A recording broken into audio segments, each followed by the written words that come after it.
Hello, everyone. Welcome to It's Always Sunny in Seoul. We're not talking about Hollywood movies today. I'm one of your hosts, Red. Hello, my name is Patrick, and yeah, I don't think we're in Hollywood anymore, Toto. And the other host is Lugia. Hey, how you doing? I think this is our first foreign film that we're talking about, right? It is. Unless you count England as foreign, but yeah, I, first I foreign language at least. would you count a movie from England as foreign? I consider British culture to be incredibly foreign from American culture. Well, regardless, a different language altogether. Yeah, What yeah. they consider food in England is not what I consider food. That's a discussion for another day. The point is, this is our first movie that's not in English. Yeah. Before we So get into that, let's talk about some news. So lot of stuff happened this week. And even more in the last few days because we're not filming this on a Sunday as we usually do. We're filming it on Tuesday. Hotel Transylvania 4 trailer came out. You guys fans of the Hotel Transylvania movies? No. like I like the first one. I have very mixed opinions about the sequels. I want to say I've seen the I first two and I don't remember liking them. I only saw the first one. I thought it was all right, but I am a huge fan of the director Gendy Tartakovsky. He made one of my favorite shows, Samurai Jack, which I would give like a 10 out of 10 to, and he also made, the 2D Clone Wars and Primal. Arguably his most famous work is probably Dexter's Lab. I feel like that's the cartoon everyone knows him for, Dexter's Lab. I think most of us grew up on early to mid Cartoon Network. Yeah. Yeah, early to mid 2000s Cartoon Network. Yeah. But the big controversy here is that apparently the Invisible Man had a fandom similar to the Onceler from the Lorax, where people were incredibly horny for the Invisible Man. Anyway, the plot of Hotel Transylvania 4 is that all the monsters turned human and the human character turned into a monster, so we get to see how the Invisible Man actually looks. Yeah, I was Invisible about to Man, ask, how do you get horny over a man you can't see? Well, that's the thing. guys. Because The it's the kind of like Invisible Spider-Man, where like because you can't see how you look, you're super confident. Like how Peter Parker, he suddenly got all confident and cool with Spider-Man. But Yeah, but you like, can still physically see him. He's in a costume, but you can still see that. yeah, well, guys. the point is he's got a hot voice, I guess, or people just thought he was a Chad because it was like, I have not. I've only seen the first the first that Hotel Transylvania movie. I don't know, man. But people Well, thought he was a Chad, but he was really a very he weird Jewish stereotype. he looks like the druggie from Sausage Party. He looks like Mort from Family Guy, but like with the really pointy nose, which is arguably more racist than Mort from Family Guy. The druggie from Sausage Party had a bit of a pointy nose. Like I'm looking at an image of him right now. He looks almost exactly like him. Honestly, I didn't even mind that design. I thought the other designs were ugly as hell. Like the Mummy, good lord, the Mummy looked the worst. He was horrible. Dracula just Even kind of looks like a normal dude, but no, like, but here's the thing. He's I don't know why, but his human, even though it's not that different from his regular form, his human form kind of looked like Gargamel from the animated Smurfs movie. honestly, I think he kind of looks a bit more like Adam Sandler. I No, I thought thought they I just turned him into Kind an of funny though, actual because Adam isn't Sandler. Adam Sandler involved with Hotel Transylvania? is, but Uh, he's not voicing Dracula in this one, yeah, they. which is I guess he's interesting. no longer involved in Hotel Transylvania, but he did play Dracula for the first four movies. From what I understand, he and Gendy didn't get along behind the scenes. Oh, Oh yeah, because here's the thing. Sometimes actors actually have more power than the directors, and this was one of those cases where Adam was actually the most powerful person in the production. Animation directors don't get a ton of respect, so people don't listen to their vision all the time. Speaking of new movies, the famous play Dear Evan Hansen is getting a movie adaptation with the most of the original cast. I have to say I was curious, so I looked up the play, looked up its plot synopsis. I've heard many theater students recommend me this play, and all I have to say is, why the fuck has every single play I've ever been recommended by a theater student been like the worst shit I've ever seen? I've seen a lot of good plays, never ones that was recommended to me. This is like the worst sounding play I've ever heard in my life. I know next to nothing about it aside from its reception. It's critically I acclaimed. I'm assuming it must have good music because that's the only way I can understand anyone liking this play. I mean, a musical better have good music. Yeah, I've met a lot of people throughout my experience in theater that love Dear Evan Hansen. I myself have never really listened to it on my own. I mean, I know the one song "Waving Through a Window" because that's the most famous song. I've heard some of the other songs, like sometimes my friends play it like in their car or something. But overall, I've never really taken the time out to look into the show myself. I have no excuse for that. It's just, I don't know, I never did. Wait, what Patrick, I'd say is didn't we go to a convention that had a We Q&A with did the we cast did of go to a convention in New York City that Yeah. had two guys who did they weren't Ben Platt, but two guys who had played Evan Hansen at one point. the premise of the play sounds like a dark comedy satire, but the actual play is played entirely straight. And because of that, I'm like, this movie is just downright offensive. Like, I wouldn't mind it if it was like a dark comedy, but it's not a dark comedy, and that's the issue. I think a good story can come out of this premise, but it would have to be written by like a really smart comedian. The 420 awards. It happened 520 this year, so just 5 days ago. Um, Yeah, Derek was a bit of a month late on that. do you know who Derek Savage is, Patrick? The name sounds familiar. He is the director of Cool Cat Saves the Kids, a movie that we are probably going to see on this podcast someday in the future I wouldn't because doubt it.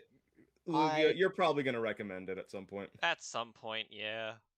you're anytime you say you're gonna suggest a bad movie, we can always we have like a list of like, all right, is it gonna be like a Neil Breen? Is it gonna be Cool Cat? You know, you already went through Samurai. Every time you recommend a bad movie, it's a so bad it's good movie. Why not recommend like actual shit? Yeah, I mean, yeah. I You could, but recommend actual shit. I Lord. recommended Free Vengeance because we hadn't reviewed a movie we actually didn't like. yeah, but what did we get out I of that? It mean, was just a shitty movie. I wouldn't say I liked Green Hornet, but like, or even I didn't even really like the Disastars that much. I wouldn't say those are good Yeah, but movies. But yeah, you never said you hated those movies. I didn't hate him because hate's a strong word. Anyway, yeah. Anyway, whatever. Whatever. None of us saw the award show, but it's a funny thing to mention. He keeps every year trying to be like, we gotta beat the Oscars. I want to be the third most popular award show. I don't know why third is his goal. I don't know if you're gonna go that high, might as well just He's very go for modest. the. Yeah, he's got realistic ambitions, even though his ambitions aren't realistic at all. I guess they're relatively realistic. Oh yeah, he's also making a new Cool Cat movie. Is that the coronavirus one or is Yeah. that the school shooting one? But is it Cool Cat Saves the World? No, it's Cool Cat Stops Coronavirus. Is this Cool Um, Cat like a superhero or something? no, he's just a furry. Cool Cat's like Barney the dinosaur, but like a cat. Huh. Moving on. So anyway, let's stop talking about Cool Cat. Actor Charles Grodin passed away. You probably, if you guys know him for anything, it's probably the third Muppets movie, Muppets Take Manhattan. He's also like in other movies, but that's the only one I know him for. So rest in peace, Charles Grodin. I'm pretty sure his character is the one that tried to seduce Miss Piggy. Kentaro Mirai, he is the legendary author of the manga Berserk, has passed away at age 54. I am a very big fan of Berserk, so this one particularly hurt. He is one of the greatest talents in all of just comic books, just worldwide. Berserk's honestly arguably one of the best works of fantasy ever made. Like, if you ask me what are the three most important works of fantasy ever written, I'd say Lord of the Rings, Game of Thrones, Berserk. Actually, I'd argue Berserk is more important than Game of Thrones, quite frankly. I've Um, never been interested in Berserk, but I can't deny its legacy. yeah, I would recommend reading the manga, but if you want to watch an anime, the 97 anime and the movie trilogy are solid. Just do not watch the modern show, because it's shit. He passed away on May 6th, but his family didn't reveal it until, last week. If you want to know how big his legacy is, his influence is a good place to start. The Dark Souls games and stuff like Bloodborne, the creator just straight up admitted that they are essentially Berserk fan fiction. They are so heavily inspired by Berserk that Berserk never existed, those games probably wouldn't exist. Interesting. Also, the Castlevania TV show in particular was heavily inspired by Berserk. The creator of the show straight up said that at least a fourth of the staff were diehard fans of the series. And there's also direct references to Berserk. And last news is, the Powerpuff Girls reboot that was announced not too long ago? Hmm? I thought there Well, was already a reboot. no, I'm talking about the live action reboot for CW. They're making a live action reboot? Yeah, They're but here's the just funny squeezing thing. this franchise as hard as they can, They aren't they? they're making a live action reboot, but apparently the pilot was so bad that they are redoing the series. They are completely reworking it. They made a pilot and it was just a train wreck. So they're completely starting from scratch, trying to rework the whole thing. So let me tell you, the funniest thing about the Powerpuff thing is someone leaked the pilot online, and I've read it. It's the worst thing I've ever read in my life. And the honest, the funny thing is, I didn't believe it was real because it was so bad. I thought it was a joke. But then it got copyright struck, which basically confirms that it was a real script, and I'm amazed that something that bad could actually be written in Hollywood. Good lord, a professional wrote that. Anyway, time to talk about the movie. So, The Handmaiden. this was my suggestion. The movie The Handmaiden was directed by Park Chan-wook. If that name sounds familiar, it's because he is best known for the Vengeance trilogy. His most famous movie being Old Boy. Old Boy is arguably the movie that put Korean cinema on the map. It started the snowball that I would argue has led to Parasite winning Best Picture. Some fun facts about this movie is that it was shot on digital, but it was specifically designed and color graded to look like it was shot on film. I saw an interview with him once where he was like, "Yeah, I'm trying to give it a filmic look. I think it looks more like film than actual film." That's what the director said, not me. I mean, I kind of agree. It looks amazing, but yeah. Yeah. It premiered in competition at Cannes and received a standing ovation, though that's not much of a surprise. It's based on a book that was takes place in the Victorian era. He made the decision to change it to Korea under Japanese colonial rule. The author of the book liked the script but felt it wasn't particularly accurate, so he said just so it was her suggestion to say it was inspired by the book rather than saying it was an adaptation. If you are interested in accurate adaptation, BBC did make one in like 2005. It's like a mini series. Both Japanese and Korean are spoken in this movie. If you guys notice, anytime there were yellow subtitles, that's when they were speaking Japanese. Yeah, I watched this movie on Amazon Prime, and it said at the beginning that what the colors meant for the subtitles. Yep. Okay. Did we all see it on Amazon Prime? Yeah. I saw it on Amazon Prime too. Yeah. Okay, cool. Apparently, despite its limited release, it was Park's highest grossing film in the US, which I find interesting. I'm guessing Old Boy must have become famous after the fact then. And it is in the top 250 highest rated films of all time on Letterboxd. It is also the second highest Korean film after Parasite, which Parasite's the highest rated movie on the entire site, so not a surprise. What I found interesting though is that the third highest rated Korean film is Old Boy, and the fourth highest rated is from the same director as Parasite. I've apparently seen all four of the highest rated Korean films ever, so that's kind of What's the fourth interesting, one I called? guess. Fourth one is called Memories of Murder, which I'd actually argue is the best movie out of the four, but I don't know, unpopular opinion, I guess, Before we or not. continue, Lugia, have you seen any other movie from from the director? No, I have not. Either have I. Looking through his catalog, I don't really recognize anything. I'd say Old Boy is probably his most accessible movie. It's an action revenge thriller comparable to something like John Wick or I Kill don't know. Bill. Not even that one looked familiar. Well, I don't that's the know. one I I'm don't. not. I don't really. I've not really watched many Korean films, so Yeah, I'm not the guy to ask. Nor I've have seen I. I've seen three of his movies, and I've seen the vast majority of Bong Joon-ho's movies. I've seen a lot of his movies. I also saw a couple Korean animated shows and read a couple Korean comic books, so I'm a bit familiar. Last fun fact is that apparently the lead actress, the one that played the handmaiden, her favorite actress is actually the one who played the mistress. So it was that was a funny little thing, It's like a dream just come true. yeah, a bit of reality seeped in there. Actually, one more fun fact. I found it interesting that both Parasite and this movie are both about con artists. Like, wow, two highest rated and most successful Korean films in the world have that common thread. That's Hmm. a odd coincidence. They're incredibly different movies. This is nothing like Parasite. I mean, Funny how but that's a topic that people will eat up. So yeah. Anyway, so this movie takes place in Japanese occupied Korea. It's basically about this man and this lady who are basically just trying. This lady who's trying to get this dude and this rich woman. Actually, wait, Um, Red, let me stop you there. Just for the sake of the audience, if you are at all curious about checking this movie out, stop the podcast right here and go watch it because this is one of yes, those movies where it's best if you go in not knowing anything. yeah, there are a lot of twists. The only Yeah. warning I would give is there is a lot of nudity and gay sex. Yeah. That's So also a yeah, spoiler. Yeah, but I mean, he Red told us about that yeah, before Yeah, fair going in. enough. So I feel like that's a fair warning. So if you yeah, want to watch this movie, stop watching this podcast right now and then watch the movie. Then come back and finish the podcast. yeah.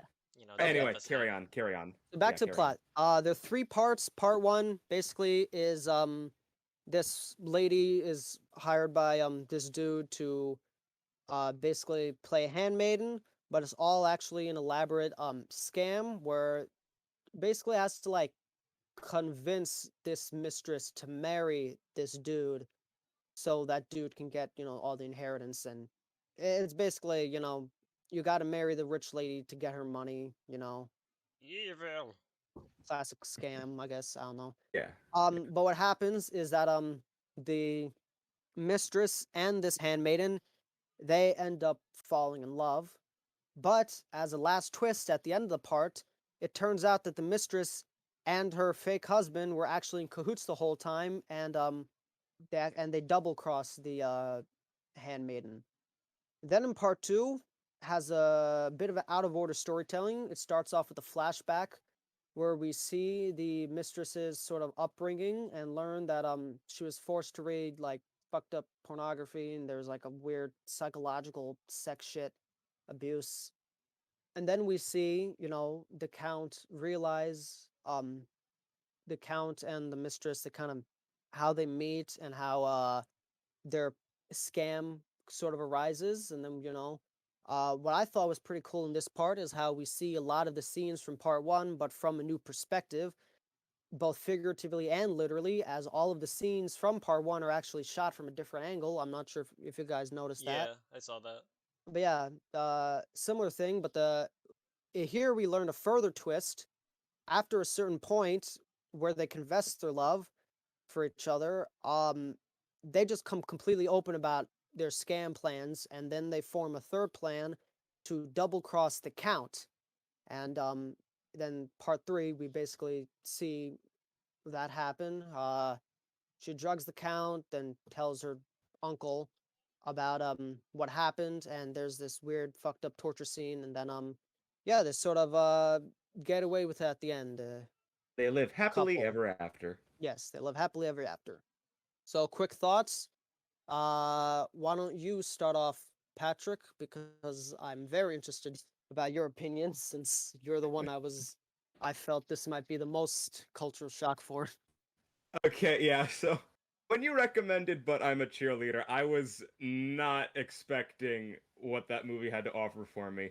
So I very much appreciate the warning for this movie. Thank you for that. Because yeah, this movie is like 5 times worse than what But I'm a Cheerleader had to offer. Literally, Um, everybody's fucking thirsty in this film.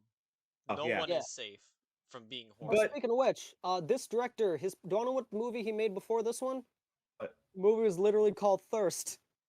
That is not a joke. so I guess he felt obligated to make this movie then. I'm gonna be honest. All of his movies have to do with sex. Like even Old Boy Okay. and Lady Vengeance. They all Um, have stuff to do with sex, man. my overall thoughts in this movie. This was a very interesting watch because this movie went. I was not expecting this movie to have so many twists and turns in it. Part one was good, but I feel like Act two and three is like a real roller coaster where you're just like, oh my goodness, what's gonna Yeah. happen next? What's gonna tie into whatever? This movie, if we're gonna compare it to other movies on the podcast, this movie felt like a fusion of But I'm a Cheerleader, Pulp Fiction, and The Invisible Man. The But I'm a Cheerleader and Pulp Fiction comparisons, those are pretty obvious from the fact that the two main characters are lesbians, and the middle of this movie is set up It's out of set order and there's a before. lot of Yeah, twists. Yeah. yeah.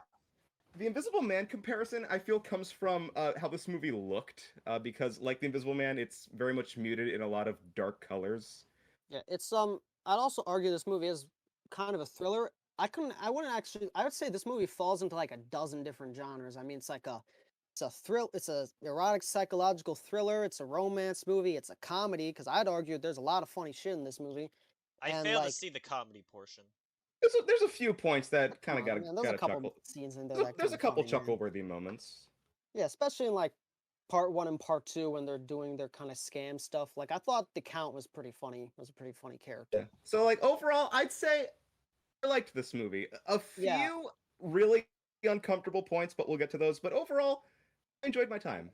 I say this movie is like an epic of sorts. Like Almost feels like a heist movie without like an yeah, actual Yeah. heist. yeah, it's a heist con artist movie. It's all about But yeah, I feel like scamming a this is like a scammer. grand epic. Like Yeah. I don't know. I know that some people compare this to like The Godfather. I'd say like in terms of like its grandeur, like the way it like presents its sort of it's nothing like The Godfather, but like I guess you could say like a sophistication like lens you can compare them to, similarly sophisticated with moments of incredibly fucked up shit. Yeah, this Um movie does get pretty fucked up. yeah. Should we just Um go into that? here's the Yeah, thing. let's just acknowledge the elephant in the room. I Alright. didn't find any no, here's the thing. I didn't find any of the lesbian sex stuff to be disturbing. I was fine with that. Second one got a bit, it got a bit explicit, but I thought it was fine. That wasn't the part that threw me off. What threw me off is in the second part, the whipping shit. I was like, "Oh, what the fuck?" And then the Yeah, middle part, the torture scene, what I was was like, that "Oh about? shit." Okay, What was the thing with the puppet? That's what really okay. confused me. So basically, this lady, the mistress, she was just telling a story, a pornographic story. I guess I'd say her uncle is somewhat of a pervert. There's a lot of porn shit in this movie. Her being exposed to porn as a kid, all these hentai art porn images, but and her doing the pornographic readings and stuff. And obviously, during the torture scene, the uncle's asking all these like gross questions about sex and shit to the count. I will say this. The first sex scene, when we first see it, I didn't think it was that bad. No, definitely But not. when we no, it was like it stopped before it could get like really explicit. But then when we see it again, we actually see a bit of the explicit stuff. Yeah, in That chapter that 2. got uncomfortable. That got uncomfortable. And again, the whipping shit, like what the Yeah, fuck? that was uncomfortable. And I skipped the ending torture scene. Like I saw like the guy get his That made one me finger chopped. wince. I was not expecting that near the Yeah. end. I saw the guy get his one finger chopped off, and then I just skipped over because I'm like no, I'm sorry Eh, no. yeah. I don't know. Here's the thing: because I'm familiar with this dude's work, I wasn't really too terribly thrown off. That stuff didn't bother me. If you saw Old Boy, like if anyone in the audience saw Old Boy, it's kind of like that. Old Boy had a couple torture scenes and some weird sex shit. So Oh yeah, this movie also ends with a sex scene. yeah, but Yeah. whatever. So the visuals. I think this is the best looking movie on the podcast we've seen so far. I would I have to find that agree. debatable, but it still looks good. I mean, what else would you say looks better? Like Okay, considering that like Probably maybe Scott Pilgrim, Scott but I think Pilgrim, The I think Wall. this looks a bit better. Ah, I right, think the this wall. film Okay, might have a bit of an I think this film might have a bit of an edge though, considering that there's like no CGI. actually is a little bit, but you Well, couldn't tell. it you know what I mean. It's mostly just you know what I Yeah, mean. the color grading, and I think in particular, like, Yeah, yeah, a lot of shades of dark green in this movie. people say every frame of painting. They took that shit literally, man. I I think mean, you could genuinely say that every frame looks like a painting. they do paint at a few points in this This is movie. definitely one of the best looking movies that we've seen Yeah. on the podcast. Yeah. Yeah, The and best, that's up for debate. I'd say its direction is also one of the best. You know what? I would say it has better direction than Scott Pilgrim and Pulp Fiction. Very close, but I'd say it's a bit better. Lots of very cool camera movements. Scott Pilgrim maybe has a bit snappier editing. You know what I just noticed? But What? We never said the names of the characters in this movie. oh my Uh, god. We've only I referred to don't. them by their titles. That's the thing, though. I can't pronounce this stuff. Like, all right. So the lady or the mistress, her character's name is Izumi Hideko. The handmaiden or the maid is called. Fuck, I don't know how to pronounce that. I'm Suki. sorry. No, She technically had two Namsuki. names in the film. Yeah, yeah. Okay, yeah. She had multiple names. Then there's the Count Fujiwara. Then Uncle Kuzuki. Then all the other characters are kind of minor. There's Junko, but she's just like a passing. She's not really important. The aunts and yeah, and there's a couple subplots we didn't even mention, like the aunt stuff and all the flashbacks and junk. But yeah, I'd say the characters are incredibly great. That's the strongest probably part of it. Like besides the visuals, all the characters you can tell like they are very layered. There's a lot to them. Incredibly good acting. Generally well written. I can't Yeah. say there's really Even like if I had to spend most of my time reading subtitles. yeah. I'm gonna be Yeah. honest.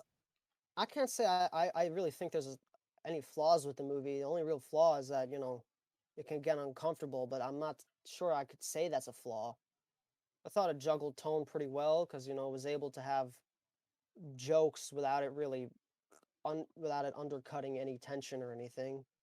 That's a problem I feel like I've noticed. I feel like a lot of movies where like the jokes are almost like tension breakers, but that was never the case here. Well, I feel like Emmy and Red have been doing most of the talking. Lugia, do you have any additional comments on anything? In terms of, Just anything. I already said that the torture scene was kind of fucked up. Because not only did, the Count get all his fingers on his left hand chopped off, he also had his other hand be impaled by a screw or something. Okay, yeah, I'm glad I Yeah. skipped. I don't know. I thought it was pretty cool what the his end game though was. Throughout the He went torture, out like he a asked this. badass, I'll give him that. Yeah, yeah. But 'Cause like, here's the thing: fuck. throughout the torture, he was like, "Give me cigarettes," and he kept smoking them. Cigarettes were actually poisonous, and they emitted mercury gas, I think. And yeah, so he killed the I dude. think that was just They a special cigarette that he used because it was blue and not white. so yeah Other than that, I feel they like without both part two being out of sequence, this movie would not have had as much of an impact as it did near the end. yeah. Yeah. Well, it's a good editing choice. It's kind of like Memento, where if you put the movie in order, it doesn't have the same impact. I feel like Yeah. this movie would probably work a bit better in order than Memento, but yeah, its Yeah, because structure there's not is really a whole incredibly lot you have to important. change. Whereas Memento, the That's twist is in the middle of the film, and then afterwards, what else from there? yeah. I do wish that we got to see a little bit more of Suki's life, the main Yeah, character. I agree with that. Well, before she became a handmaiden, because Yeah, we were like there's a told few. that like she's a thief. Her family were a band of thieves, but we never really see that. Yeah, like we're told at various points in the movie about stuff that she learned from like her aunt, but like we don't see it, and I think it would have been effective if we saw it. Well, we see her pickpocket a few times, but Yeah, I yeah. know, Yeah, but but that didn't really play into just anything one. That's big. Yeah, I wouldn't say it was necessary, but it would have been, nice, just show don't tell, some nice flavor.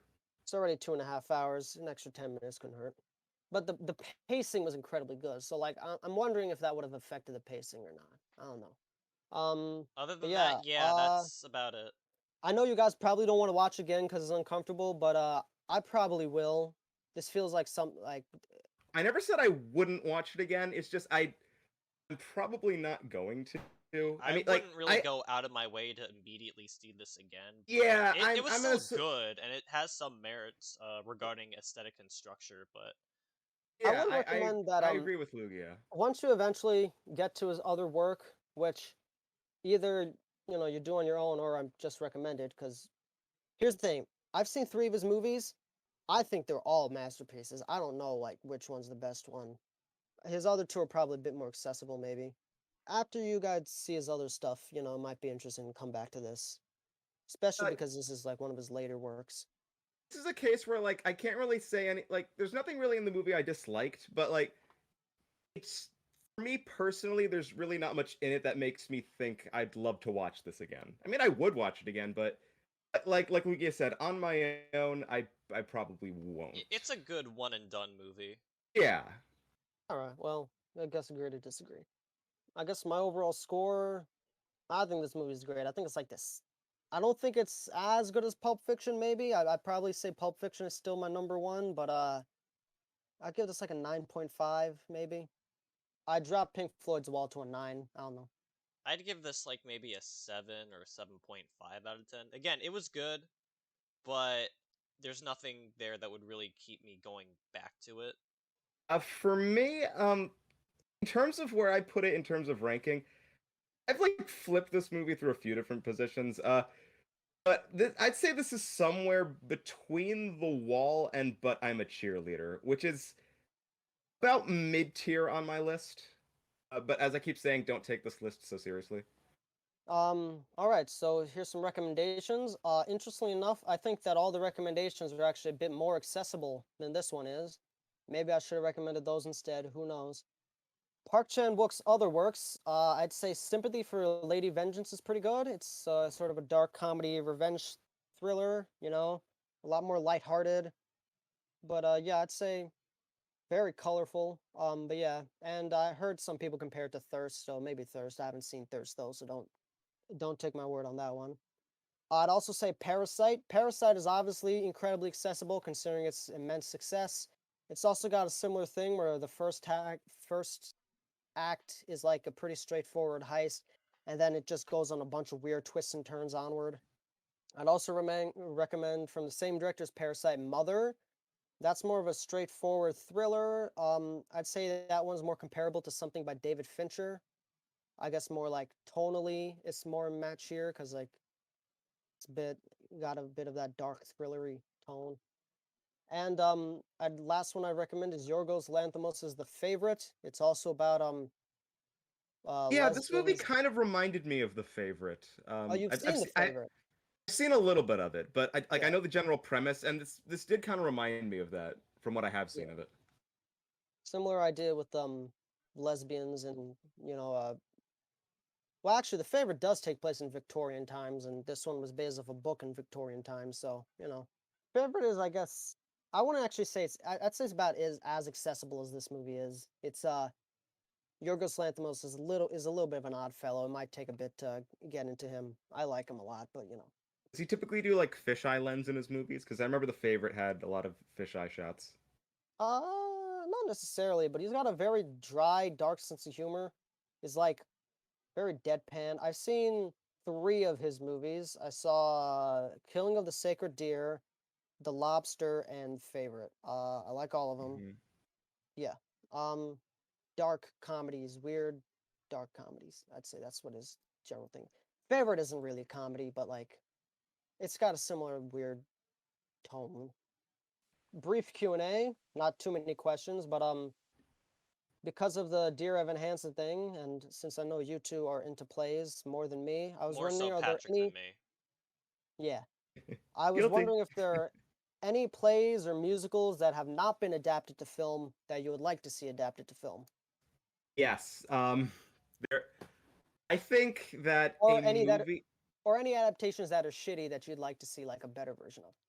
Well, there is one musical that I think could make a really great animated movie, and that is Seussical, the play Ah, based on the works of Dr. Seuss. I think that could work really well. I mean, granted, it's the plot is a little bit of a mess, and there is like a good amount of like missed opportunities with it, but overall, I think like it could really work. Especially since I know a lot of people really like Seussical. my vote is Into the Woods.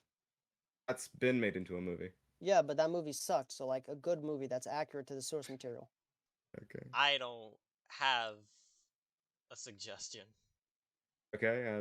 Next question, I guess. So because of the Powerpuff Girls thing, I was like, are there any cartoons you think would actually make a good gritty live action reboot? That is most Gritty likely life. the answer is going to be no. But let's think here. Johnny Bravo, but he actually does fuck. Actually, you know what? You know what just popped into my head? This was already kind of a dark cartoon, but Flapjack. Oh Ah, yeah. yeah. Imagine how dark that would be and how gritty it would look. When you said dark cartoon, I was thinking about like Courage the Cowardly Dog or Billy and Mandy. I No, was Or no, thinking Invader Courage Zim. too. Flapjack was pretty fucked up. Maybe Invader Zim. I don't know, because Invader Zim, that was like an alien. Like there was an episode where he literally harvested people's organs and stuff. That could be interesting to see, like a darker version of. The next question. Are there any comic book series, manga, or books that you like that you would like to see adapted, either Yes, film there or is, and this is animation? actually happening. It's Oh, been in what? development for like a decade or something. Bone. Huh. Remember the graphic novel Bone? Yeah. Yes, I love Yes. Bone. They wanted to make that into a movie, but I think they're making something for Netflix instead. That could make a great movie, like a Lord of the Rings type of trilogy, because Yeah. it's fantasy, it's dragons, it's quest, it's all that stuff. Bone was great. Yeah. I guess my suggestion is also fantasy with Berserk. I think Berserk could be good. Some people are like, oh, it's impossible because the artwork is so detailed, but I'm like, I don't know. Make it CGI then. American CGI isn't that bad. And or it can do live action, get Amazon to dump a ton of money like they did for the Lord of the Rings thing. Or HBO. What I was Whatever. thinking, and this might be a bit of a stretch, but what if they did a Calvin and Hobbes movie, similar to the Peanuts movie or Captain Underpants? I would like Calvin and Hobbes, but the thing is, it's never gonna happen. The creator straight up said he's never gonna let that happen. Ah, okay. Yeah. Yeah. Like, I could see a Um, Calvin Hobbes movie working if it was just like a series of little adventures. yeah. But I was thinking like maybe a over, special, peanut yeah, special maybe a rather special. than I mean, if the world never sees a Calvin Hobbes movie, I'm fine with that. Calvin and Hobbes is actually my favorite work like ever of fiction. So I would love it, but Yeah, I if mean, the like creator doesn't want it, respect his if they wishes. do, I'll check it out. But it's probably not going to happen, and I'm okay with that. Yeah. Although something I like as much as Calvin and Hobbes is Captain Underpants, and I was thinking Dave Pilkey. Remember that series Ricky Ricotta's Mighty Robot? I think Yeah, that can make like a fun little series for kids. I could see that. That or like Dogman or Ook and Gluck, or one of Yeah. those things. But yeah, Actually, I wouldn't mind a second Captain Underpants movie. yeah, that'd be cool too. The first one, I really liked the first one. Yeah, Like, could solid But adaptation. what else you could know, they there's do? there's 'Cause like they 12 used books. I'm sure they could do something. Did you know there's a Captain Underpants TV show Wait, there is? on Netflix? Yeah, Yeah, animated I've series. heard of it. Never watched it though. I like 3 or 4 seasons. I saw a couple episodes. It's okay. Yeah, but like for a sequel to Captain Underpants, they already used Professor Poopy Pants in the first Yeah, but movie. he comes back as Tippy Tinkle Trousers. Yeah, or you could Right. have I really like that time travel shit that they happen in some Oh, of the yeah, later the purple books. potty. Yeah. Yeah, Or they could have Melvin, because Melvin was kind of a minor antagonist. You could have yeah, and him and all of his booger bots. he became the booger boy. Yeah. Yeah, and they made like a two-part That was it. Yeah, anthology it was a with him. two. Yeah, And the wedgie lady or two yeah. and A. Wedgie woman. I still remember all these names. Yep. I mean, Captain Underpants did have a big impact on me as a kid. That's where a lot of my inspiration for drawing came from. Yeah.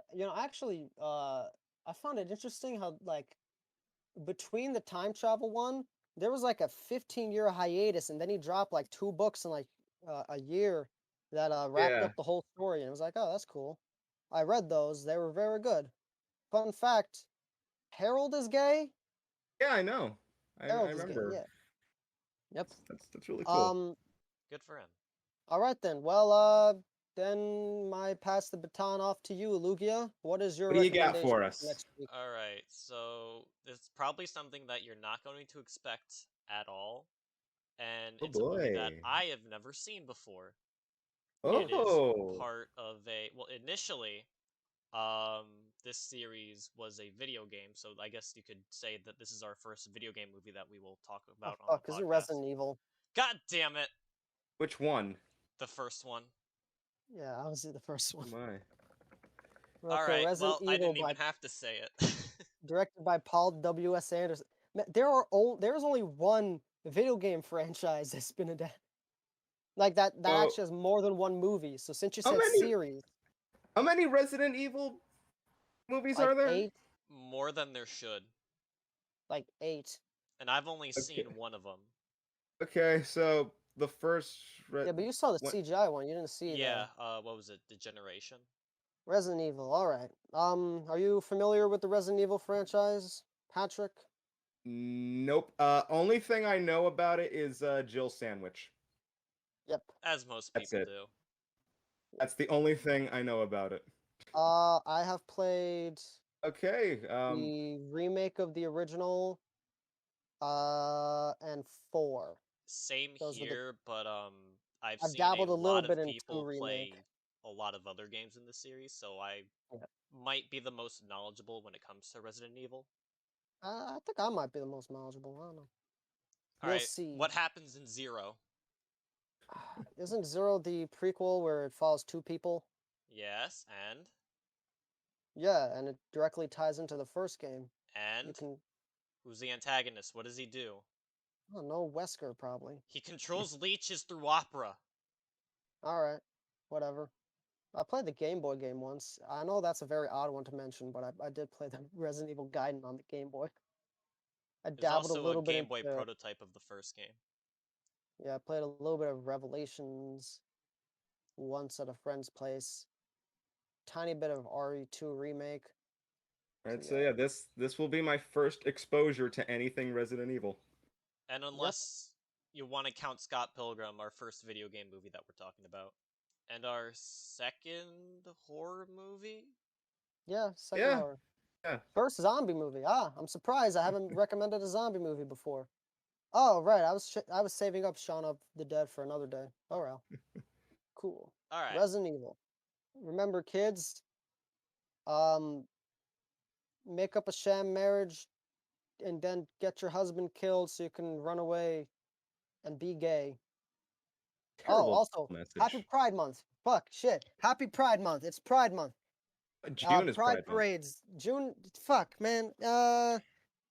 Wasn't there some Pride parade going on or some Pride Uh, thing happen? Whatever. Be gay, commit crimes.